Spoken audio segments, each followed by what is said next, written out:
таъсир дар ин ҷо беҳтарин буд вақте ки бародари калонии ман ҳамин мактабро соли 2020 хатм кард,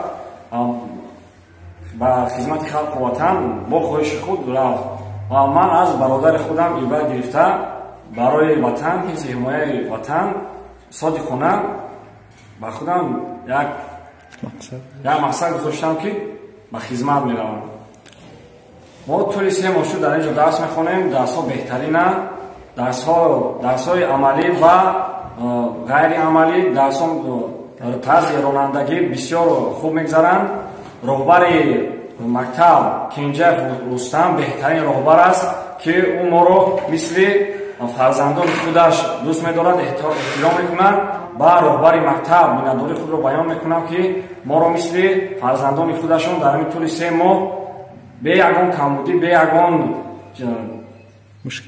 мушкилӣ мо мактабро паси сар намудем. бо сари баланд омада хизмат кунад. хизмат ба ватан барои ҳар як ҷавонмард қарз аст, фарз аст ва мо бо пешвои миллатем.